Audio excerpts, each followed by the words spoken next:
അതായത് അടുത്ത 10 വർഷം നമുക്ക് ഹാർട്ട് അറ്റാക്കോ അല്ലെങ്കിൽ സ്ട്രോക്കോ പോലത്തെ അസുഖങ്ങൾ വരാനുള്ള റിസ്ക് ഉണ്ടോ എന്ന് കണ്ടുപിടിക്കാനുള്ള ടൂൾസ് ഉണ്ട്. അതായത് നമുക്ക് ഈ ഡേറ്റയൊക്കെ വെച്ചിട്ട് നമ്മൾ ഇപ്പം അങ്ങനെയാണല്ലോ, ഇപ്പോൾ നമ്മളിപ്പോൾ ലോകം തന്നെ പോകുന്ന പലതരത്തിലുള്ള സ്റ്റാറ്റിസ്റ്റിക്സും ഇത് വെച്ചിട്ടുള്ള പോകുന്നത്. അപ്പോൾ അങ്ങനെ ഡേറ്റ ഉണ്ട്. അപ്പോൾ നമുക്ക് അത് 5% ചാൻസ് ഉണ്ടോ, 10% ചാൻസ് ഉണ്ടോ, 20% ചാൻസ് ഉണ്ടോ, അതായത് 100 പേരെ എടുത്തു കഴിഞ്ഞാൽ നമുക്ക് ഹാർട്ട് അറ്റാക്ക് വരാൻ ചാൻസ് 20 പേര് നമ്മൾ പെടുമോ എന്നുള്ളത് കണ്ടുപിടിക്കാൻ ടൂൾസ് ഉണ്ട്. അത് 20% മുകളിലിട്ട് ആ റിസ്ക് ഉണ്ടെങ്കിൽ നമ്മൾ വെരി ഹൈ റിസ്ക് എന്നാണ് പറയുന്നത്. മനസ്സിലായോ? ഒരു 5% താഴെയാണ് നമ്മളൊരു നോർമൽ റിസ്ക്. അപ്പൊ നമുക്ക് അങ്ങനെ കണ്ടുപിടിക്കാനുള്ള മാർഗങ്ങളുണ്ട്. നമ്മളത് നമുക്ക് കാർഡിയോവാസ്കുലർ റിസ്ക് എസ്റ്റിമേഷനുള്ള ടൂൾസ് ഉണ്ട്. എക്സസൈസ് ചെയ്തുകൊണ്ടിരിക്കുന്ന സമയത്ത്, ജിമ്മിൽ വർക്ക്ഔട്ട് ചെയ്തുകൊണ്ടിരിക്കുന്ന സമയത്ത് ആളുകൾ മരിക്കുന്നു, കുഴഞ്ഞു വീണ് മരിക്കുന്നു. ഇപ്പോൾ പവൻ കല്യാണൊക്കെ അതിന് എക്സാമ്പിളാണ്. ഒരാൾ എക്സസൈസ് കൂടിയാൽ എന്തെങ്കിലും നമ്മുടെ ഹൃദയത്തിന് പ്രശ്നമുണ്ടോ? ആഴ്ചയിൽ എത്ര തവണ നമുക്ക് എക്സസൈസ് ചെയ്യേണ്ടതുണ്ട്? നമുക്കറിയാമല്ലോ, എക്സസൈസ് എന്ന് പറയുന്നത് ഒരു നല്ലൊരു ജീവിതശൈലിയിൽപ്പെട്ടൊരു കാര്യമാണല്ലോ. അപ്പോൾ ഇപ്പം നമുക്ക് കഴിഞ്ഞ കുറച്ച് നാളായിട്ട് പ്രത്യേകിച്ച് സെലിബ്രിറ്റീസ് അങ്ങനെയുള്ള ആൾക്കാരെല്ലാം നമുക്കിപ്പോൾ ഈ എക്സസൈസ് ചെയ്യുമ്പോൾ അങ്ങനെയെല്ലാം ഒരു കുഴിഞ്ഞോണ്ട് മരിച്ചു എന്ന് കേട്ടിട്ട് ഇപ്പോൾ അത് ഒരു ഭയങ്കര ഒരു ന്യൂസായി മാറിയിട്ടുണ്ട്. അപ്പോൾ അതുകൊണ്ട് എക്സസൈസ് ചെയ്യണമെന്നുണ്ട്, അന്ന് എക്സസൈസ് ചെയ്താൽ കുഴപ്പമുണ്ടോ എന്നുള്ളൊരു പ്രശ്നം കൂടിയുണ്ട്. അപ്പോൾ ഇതിൽ ഇപ്പോൾ അധികമായി അമൃതം വിഷം എന്നുള്ളതാണ് പറയുന്നത്.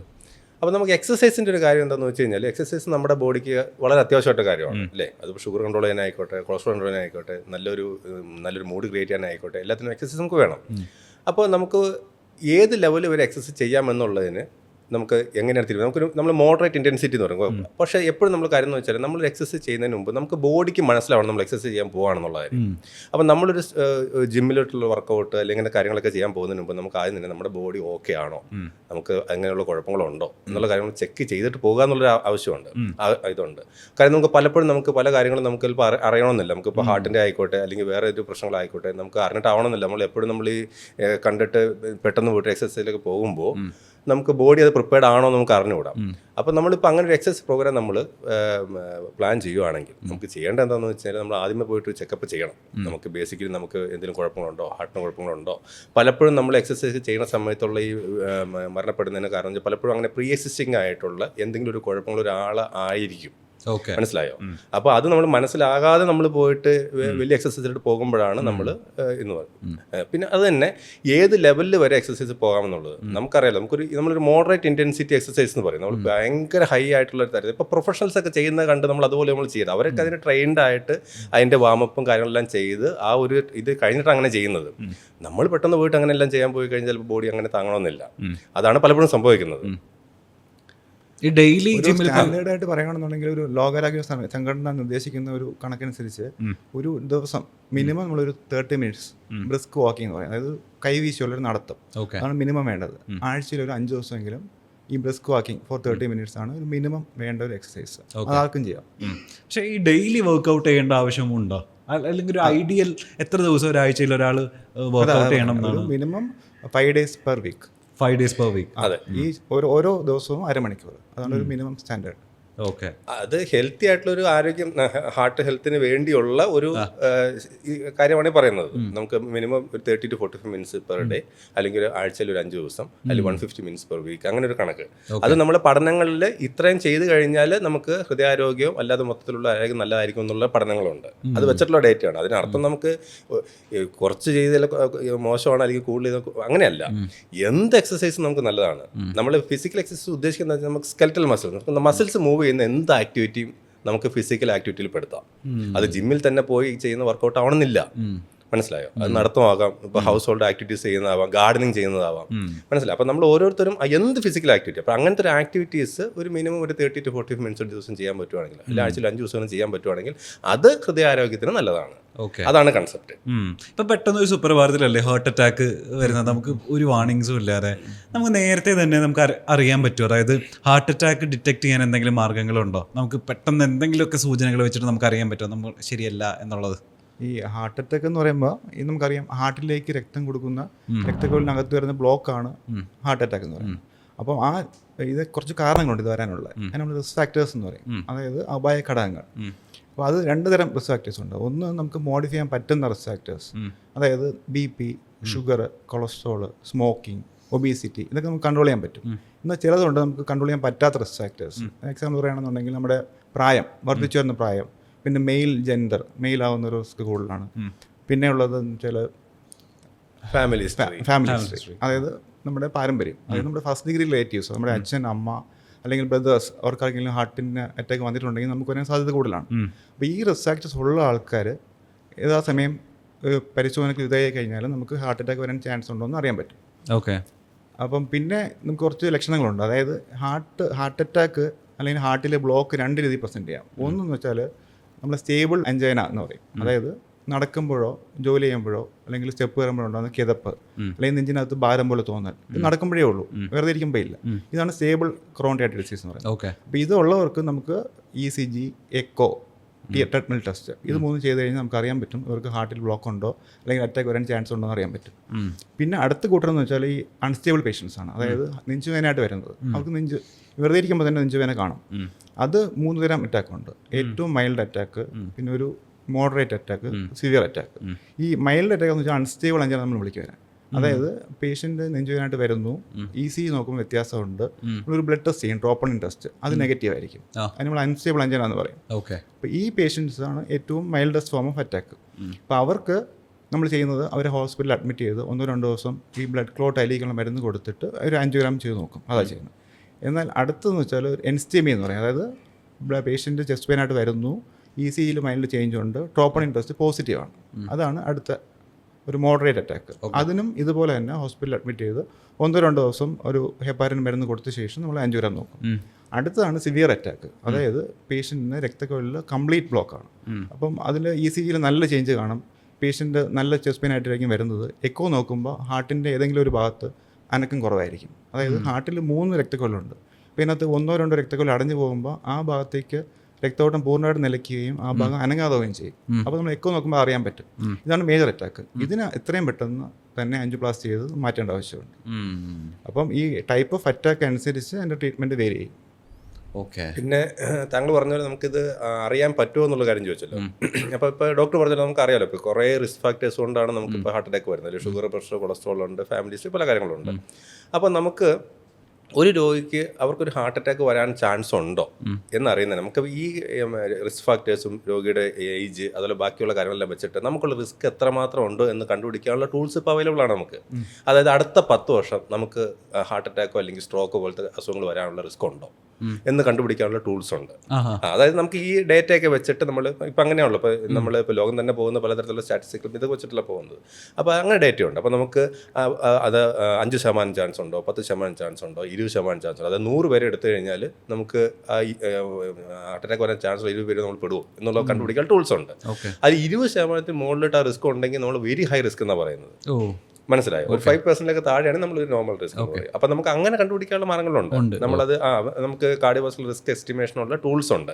അതിൽ നമ്മൾ അപ്പോൾ അതിനർത്ഥം എന്താണെന്ന് വെച്ച് കഴിഞ്ഞാൽ ബേസിക്കലി ഇതിൽ നമ്മൾക്ക് അപ്ലൈ ചെയ്യുന്ന കാര്യങ്ങൾ നമ്മൾ ഏജ് ഉണ്ട്, ഷുഗറിൻ്റെ അളവുണ്ട്, കൊളസ്ട്രോളിൻ്റെ അളവുണ്ട്, സ്മോക്കിംഗ് ഉണ്ടോ എന്നുള്ള കാര്യങ്ങളുണ്ട്. ഇങ്ങനെ പല കാര്യത്തിലുള്ള റിസ്ക് ഫാക്ടേഴ്സ് അപ്ലൈ ചെയ്തിട്ടാണ് നമുക്ക് റിസ്ക് പറയുന്നത്. അപ്പോൾ അതിൻ്റെ പൊതുവെ മീനിങ് എന്താണെന്ന് വെച്ച് കഴിഞ്ഞാൽ നമുക്ക് ഈ ഹാർട്ട് അറ്റാക്ക് വരാനുള്ള റിസ്ക് ഫാക്ടേഴ്സ് നമുക്ക് ഉണ്ട് എന്നുണ്ടെങ്കിൽ നമുക്ക് വരാനുള്ള റിസ്ക് കൂടുതലാണ്, ചാൻസ് കൂടുതലാണ്. അപ്പോൾ അങ്ങനെ നമുക്ക് ഉണ്ടെങ്കിൽ നമ്മളത് മുൻകൂട്ടി മനസ്സിലാക്കിയിട്ട് ആ റിസ്ക് ഫാക്ടേഴ്സ് കൺട്രോൾ ചെയ്യാനുള്ള കാര്യങ്ങൾ നമ്മൾ ചെയ്യണം. അതാണ് ഇതിൻ്റെ ഏറ്റവും ഇമ്പോർട്ടൻ്റ് ആയിട്ടുള്ള ആസ്പെക്ട്. നമ്മൾ പലപ്പോഴും മിസ് ചെയ്ത് പോകുന്നൊരു കാര്യം അതാണ്. ഇപ്പോൾ പണ്ടൊക്കെ നമ്മളുടെ മുമ്പുള്ള ആൾക്കാർക്കെല്ലാം വന്നിരുന്ന നമ്മുടെ അച്ഛനമ്മമാർ ആ ഏജിലുള്ളവർക്ക് വന്നുകൊണ്ടിരുന്ന പല അസുഖങ്ങളും നമുക്ക് നേരത്തെ വരുന്നുണ്ട്. ഇപ്പോൾ പണ്ടൊക്കെ ഒരു 50 വയസ്സ് 60 വയസ്സ് വന്നുകൊണ്ടിരുന്ന ഹാർട്ട് അറ്റാക്ക് ഒക്കെ ഇപ്പോൾ നമുക്ക് 25-30 വയസ്സാകുമ്പോൾ വരുന്നുണ്ട്. പണ്ട് 50-60 വയസ്സിൽ വന്നുകൊണ്ടിരുന്ന ഷുഗർ അല്ല നമുക്കിപ്പോൾ 20 വയസ്സ് കഴിയുമ്പോഴേ ഷുഗർ ആവുന്നുണ്ട്. എന്നുവെച്ചാൽ പലപ്പോഴും നമ്മുടെ ആക്ടിവിറ്റീസ് മാറി, നമ്മളുടെ ലെവൽ ഓഫ് ആക്ടിവിറ്റീസ് മാറി, സ്ട്രെസ്സ് മാറി, നമ്മൾ കഴിക്കുന്ന ഫുഡിൻ്റെ ഇത് മാറി, ശ്വസിക്കുന്ന വായുവിൻ്റെ ഇത് മാറി. ഇതെല്ലാം അനുസരിച്ച് പണ്ടത്തെ പല അസുഖങ്ങളും നമുക്ക് നേരത്തെ വന്നു തുടങ്ങി, പണ്ടത്തെ പല റിസ്ക് ഫാക്ടേഴ്സും നമുക്ക് നേരത്തെ വന്നു തുടങ്ങി. അപ്പോൾ നമ്മളിതെല്ലാം നേരത്തെ ചെക്കപ്പ് ചെയ്ത് കണ്ടുപിടിക്കേണ്ട ആവശ്യമുണ്ട്. അപ്പോൾ പണ്ട് ഞാൻ ഈ പറഞ്ഞ പോലെ തന്നെ ഈ റിസ്ക് ലെവല് നമ്മൾ ചെക്ക് ചെയ്യുമ്പോൾ പണ്ട് 50-60 വയസ്സിലുള്ള ആൾക്കാർക്കുള്ള റിസ്ക് നമുക്കിപ്പോൾ 25-30 വയസ്സുള്ളപ്പോൾ ഉണ്ട്. മനസ്സിലായോ? അപ്പോൾ നമ്മളെല്ലാവരും അങ്ങനെ ഒരു ഹാർട്ട് അറ്റാക്ക് വരാനുള്ള റിസ്ക് ഉള്ള, അപ്പോൾ അങ്ങനെ കണ്ടുപിടിക്കാൻ പറ്റും. അപ്പോൾ നാളെയും മറ്റന്നാളും നമുക്ക് ഹാർട്ട് അറ്റാക്ക് വരും അങ്ങനെ പറയാൻ പറ്റത്തില്ലെങ്കിൽ പോലും നമുക്ക് അങ്ങനെ ഒരു ടെൻഡൻസി ഉള്ള ആളാണോ എന്ന് പറയാം. ഉദാഹരണത്തിന് ഇപ്പോൾ നമ്മളുടെ കുടുംബത്തിലുള്ള, നമ്മളെപ്പോഴും സാറ് പറഞ്ഞല്ലോ ഫസ്റ്റ് ഡിഗ്രി റിലേറ്റീവ് എന്ന് പറയും, അതായത് നമുക്ക് അച്ഛൻ, അമ്മ, സഹോദരന്മാർ, നമ്മുടെ കുടുംബത്തിലുള്ള കുറേ ആൾക്കാർക്ക് ഒരു 55-60 വയസ്സിനകത്ത് ഹാർട്ടിന് അറ്റാക്ക് വന്നിട്ടുള്ളതുകൊണ്ടെന്ന് ഇരിക്കട്ടെ, നമ്മുടെ അച്ഛന് ഹാർട്ട് അറ്റാക്ക് വന്നിട്ടുണ്ട്, അല്ലെങ്കിൽ നമുക്ക് അമ്മമാർക്ക് വന്നിട്ടുണ്ട്, അല്ലെങ്കിൽ നമുക്ക് ബ്രദേഴ്സിന് 2-3 പേരുള്ള 3 പേർക്ക് ഹാർട്ട് അറ്റാക്ക് അതിനർത്ഥം എന്താണെന്ന് വെച്ച് കഴിഞ്ഞാൽ നമുക്ക് സ്ട്രോങ് ആയിട്ട് ഫാമിലി ഹിസ്റ്ററി ഉണ്ട്. സോ നമുക്ക് ഉടനെ നമുക്കറിയാം നമുക്ക് അങ്ങനെ ഒരു ചാൻസ് ഉണ്ട്. അപ്പം നമ്മൾ വീണ്ടും നമ്മുടെ ഷുഗർ കൊളസ്ട്രോൾ ഒക്കെ നോക്കിയിട്ട് ഇപ്പോൾ ഈ ഫാമിലി ഹിസ്റ്ററി എന്നുള്ളത് നമുക്ക് മോഡിഫൈ ചെയ്യാൻ പറ്റത്തില്ല. പക്ഷേ ഷുഗർ പ്രഷർ കൊളസ്ട്രോൾ ഒക്കെ ഉണ്ടെങ്കിൽ നമുക്ക് റിസ്ക് മോഡിഫൈ ചെയ്യാൻ പറ്റില്ല, അതിനെ കുറയ്ക്കാൻ പറ്റുമല്ലോ. അപ്പോൾ അങ്ങനത്തെ കാര്യങ്ങൾ കണ്ടുപിടിച്ച് അത് കുറയ്ക്കണം, അങ്ങനെയാണ് പറയുന്നത്. അപ്പോൾ പിന്നെ ഞാൻ പറഞ്ഞു ഒരു 10-15% ആൾക്കാർക്ക് നമുക്ക് ഈ ഒരു ഒന്നും ഇല്ലെങ്കിൽ പോലും നമ്മൾ പലപ്പോഴും നമ്മൾ ഈ ഒരു റിസ്ക് ഫാക്ടേഴ്സ് ഇല്ലാത്ത ആൾക്കാരെ നമുക്ക് കാണാറുണ്ട്. പക്ഷേ ഒരു 80-85% ആൾക്കാർ നമുക്ക് കാണും പലപ്പോഴും എന്തെങ്കിലും ഇതുപോലത്തെ റിസ്ക് ഫാക്ടേഴ്സ് കാണും. ഒരു മെസ്സേജ് ആയിട്ട് പറയുകയാണെന്നുണ്ടെങ്കിൽ ഇതുപോലെ റിസ്ക് ഫാക്ടേഴ്സ് ഉള്ള ആൾക്കാർ പരിശോധനയ്ക്ക് എതിരായിട്ട് അതിനുള്ള ട്രീറ്റ്മെൻറ്റ് എടുക്കുക. പരിശോധന എന്ന് പറയുമ്പോൾ ആ ഫസ്റ്റ് ടെസ്റ്റ് ECG ആണ്. ECG നമ്മുടെ ഹാർട്ടിൻ്റെ ഇലക്ട്രിക്കൽ ആക്ടിവിറ്റി ആണ് കാണിച്ചു തരുന്നത്. അപ്പം അത് നോക്കുമ്പോൾ നമുക്ക് നേരത്തെ മൈനറായിട്ട് അറ്റാക്ക് വന്നിട്ടുണ്ടെങ്കിൽ നമുക്ക് അറിയാൻ പറ്റും. അതുപോലെ തന്നെ എക്കോ എന്ന് പറഞ്ഞാൽ ഹാർട്ടിൻ്റെ ഒരു സ്കാനാണ്. അപ്പോൾ അതിൽ നമ്മൾ നോക്കുന്ന ഹാർട്ടിൻ്റെ പമ്പിങ് എങ്ങനെയുണ്ട്, ഹാർട്ടിൻ്റെ വാൽവ് എങ്ങനെ ഫംഗ്ഷൻ ചെയ്യുന്നു. അപ്പോൾ ഞാൻ പറഞ്ഞില്ല നേരത്തെ, അതായത് മേജർ അറ്റാക്ക് വന്നിട്ടുണ്ടെങ്കിൽ നമുക്ക് അറിയാൻ പറ്റും എക്കോയിലൂടെ. അടുത്തതാണ് TMT എന്ന് പറയും, അതായത് നമുക്ക് നടന്നുകൊണ്ടുള്ള ECG ആണ് ട്രെഡ്മിൽ ടെസ്റ്റ്. അപ്പോൾ നമ്മൾ നടക്കുമ്പോൾ നമുക്കറിയാം നമുക്ക് ഇതൊരു സപ്ലൈ ഡിമാൻഡ് മിസ്മാച്ച് ഉണ്ടോ എന്ന് നോക്കുന്ന ഒരു ടെസ്റ്റാണ് TMT. അതായത് നമ്മൾ നടക്കുമ്പോൾ നമ്മുടെ കാലിലേക്ക് രക്തോട്ടം കൂടും, അപ്പോൾ നമുക്ക് ഹാർട്ടിലേക്ക് സപ്ലൈ കുറച്ച് കുറയും. എന്നാൽ ഹാർട്ടിന് നമ്മുടെ ബോഡിക്ക് ഡിമാൻഡ് കൂടുതലാണ്, അപ്പോൾ ഹാർട്ടിന് വർക്ക് ലോഡ് കൂടുതലാണ്. അപ്പോൾ ആ സമയത്ത് നമ്മുടെ ECGയിൽ ചേഞ്ച് വരുന്നുണ്ടോ എന്ന് നോക്കും.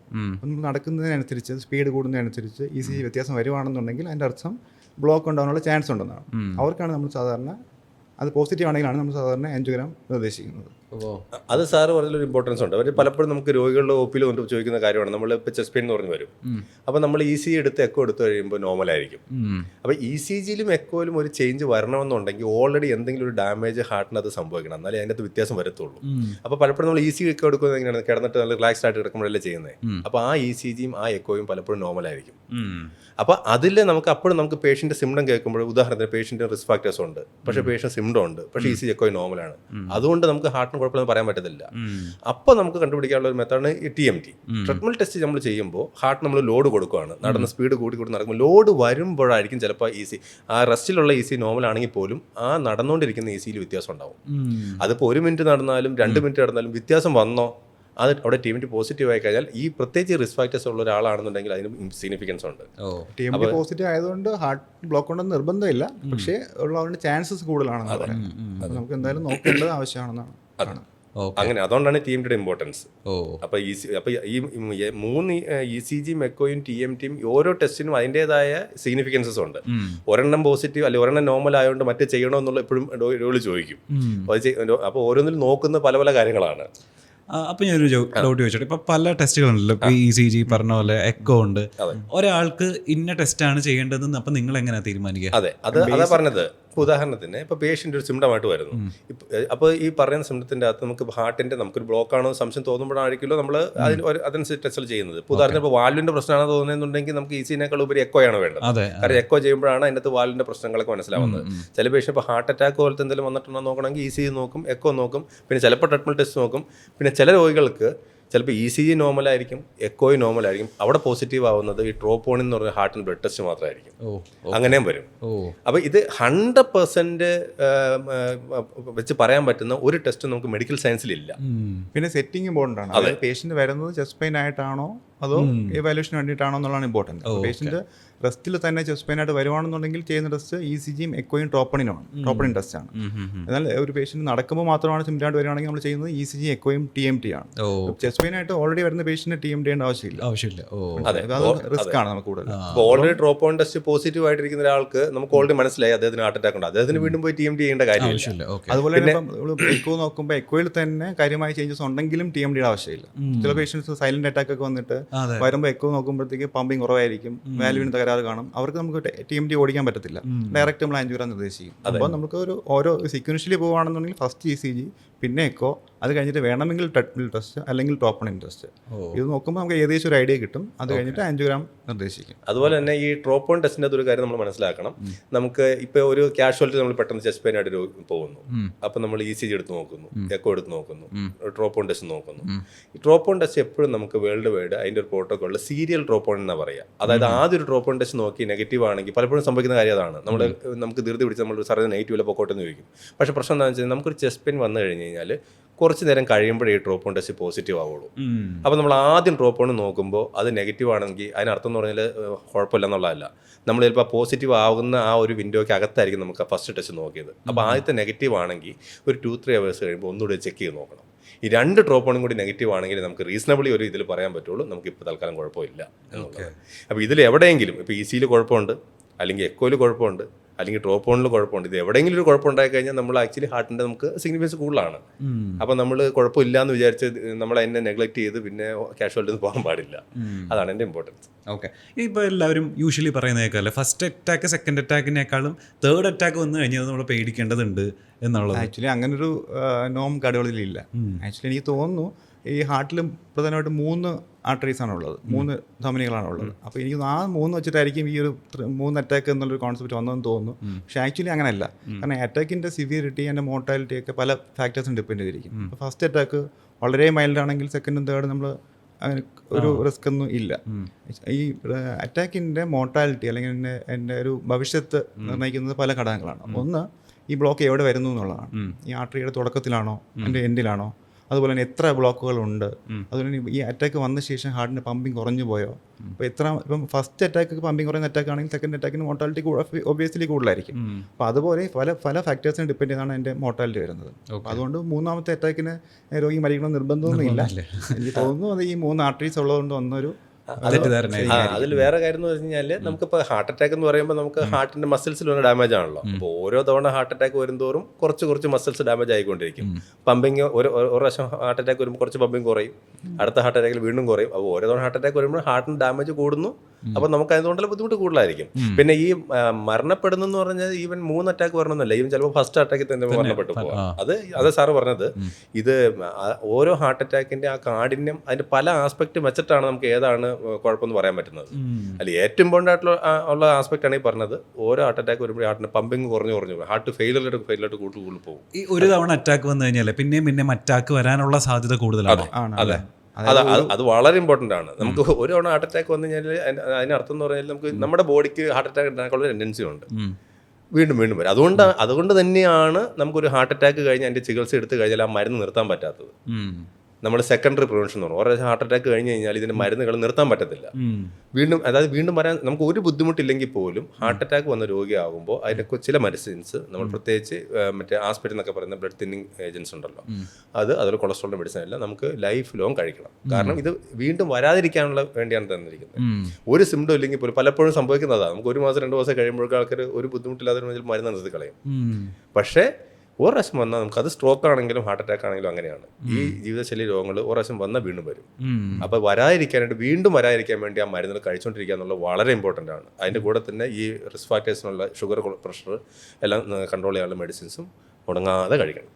ഈ അറ്റാക്ക് വരുന്നത് പറയുമ്പോൾ അതിനെ നമ്മൾ അതിറോസ്ക്ലിറോസിസ് എന്ന് പറയും. ഇതൊരു കണ്ടിന്യൂസ് പ്രോസസ്സാണ്. അപ്പോൾ അതിന് നമ്മളിപ്പോൾ അറ്റാക്ക് വരുമ്പോൾ അതിനൊരു ടെമ്പററി ആയിട്ടൊരു കംപ്ലീറ്റ് ബ്ലോക്കേജ് ഉണ്ടാകുന്നു. അത് നമ്മളൊരു ടെമ്പററി റിലീഫ് കൊടുക്കുന്ന ട്രീറ്റ്മെൻറ്റാണ് നമ്മളെല്ലാം ചെയ്യുന്നത്. അതിൻ്റെ ശാശ്വതമായ പരിഹാരം എന്ന് വെച്ചാൽ ഇനി ഇത് കൂടാതിരിക്കാനുള്ള ട്രീറ്റ്മെൻറ്റാണ്. അതാണ് ഡോക്ടർ പറഞ്ഞ പോലെ ഈ ആൻറ്റി പ്ലേറ്റ്ലെറ്റ്സ്, അതായത് ബ്ലഡ് തിന്നേഴ്സ് കഴിച്ചുകൊണ്ടിരിക്കണം. അതുപോലെ കൊളസ്ട്രോൾ മെഡിസിൻസ്. നമ്മൾ ഒരു തവണ അറ്റാക്ക് വന്നു കഴിഞ്ഞാൽ നമ്മുടെ കൊളസ്ട്രോൾസിന് കുറച്ച് ടാർജറ്റ് ഉണ്ട് നമുക്ക്. അതായത് ഈ ചീത്ത കൊളസ്ട്രോൾ ഒരു പർട്ടിക്കുലർ ലെവലിൽ മേൽ പോകാൻ പാടില്ല.